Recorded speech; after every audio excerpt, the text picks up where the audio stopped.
ఓం నమ శివాయ, శ్రీమాత్రే నమః, ఓం గణేశాయ నమః. నేను గత కొన్ని రోజులుగా మానవ జాతకంలో ఉన్న కొన్ని శుభయోగాల గురించి చెప్తూ ఈ వీడియో తీసి పోస్ట్ చేస్తున్నాను. ఈ రోజున మరో శుభయోగం చాలా అరుదుగా కనిపించేది, తక్కువ మంది జాతకాల్లో ఉండేది మాత్రమే ఉన్న యోగం ఒకటి ఉన్నది. దానిని వసుమతి యోగము అంటారు.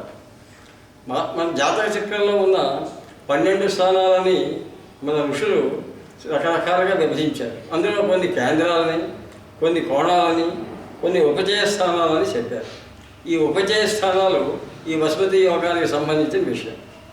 ఈ ఉపజయ స్థానాలు 3, 6, 10, 11 స్థానాలని ఉపచయములుగా చెప్పబడింది. ఈ ఉపచయములు శుభగ్రహాల కలయిక ఈ యోగానికి ప్రధానం.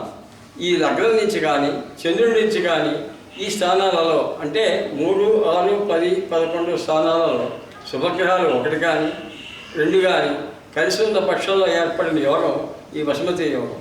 ఈ వసుమతి యోగం ఉన్న జాతకులు స్వయం కృషితో ముందుకు వచ్చి కష్టపడి వారికి వారే శ్రమపడి వృద్ధిలోకి వచ్చి కీర్తి, ప్రతిష్ట, ధనము, రకరకాల సంపదలు కలిగి మంచి పేరు ప్రతిష్టలు కలిగి సంఘంలో ఉన్నత శిఖరాలను అధిరోహించిన వాళ్ళు ఉన్నారు. అలాంటి వాళ్ళు సాధారణంగా తక్కువగా ఉంటారు. కారణం ఏమిటి? ఈ వసుమతి యోగం కూడా జాతకాల్లో చాలా అరుదుగా ఉండడమే ఈ వసుమతి యోగ లక్షణం. అది ఈ వసుమతి యోగంలో 6వ ఇంట్లోని చంద్రుడి నుంచి కన్నా లగ్నం నుంచి ఉపజయ స్థానాల్లో శుభగ్రహాలు ఉంటే వాటి బలం ఎక్కువగా ఉంటుంది. 6వ ఇంట్లో కానీ 10వ ఇంట్లో కానీ 11వ ఇంట్లో కానీ లగ్నం నుంచి శుభగ్రహాలు శుక్రుడు కానీ బుధుడు కానీ గురుడు కానీ ఉన్న పక్షంలో, లేక ఈ 2 గ్రహాలు ఏదైనా 2 గ్రహాలు కలిసి ఉన్న పక్షంలో దాని యోగం బాగా ఎక్కువగా ఉంటుంది. ఈ యోగం సాధారణంగా అన్ని జాతకాల్లో కనిపించదు. చాలా తక్కువ మంది జాతకాల్లో కనిపిస్తుంది కనుక ఇది చాలా ముఖ్యమైన యోగంగా చెప్పబడింది. కాకపోతే ఈ శుభగ్రహాలతో పాటు అక్కడ మరో పాపగ్రహం కూడా ఉండొచ్చు, లేకపోతే ఈ శుభగ్రహాలని మరో పాపగ్రహం చూస్తూ ఉండొచ్చు.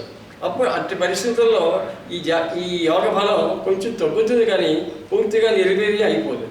అందుచేత వసుమతి యోగ బలం జాతకంలో ఉంటే దాన్ని శుభయోగంగా చెప్పి అట్టి జాతకులు మంచి ఉన్నత శిఖరాలకి వెళ్ళగలగాలని చెప్పాలి. కాకపోతే ఈ యోగం ఎప్పుడు పడుతుంది?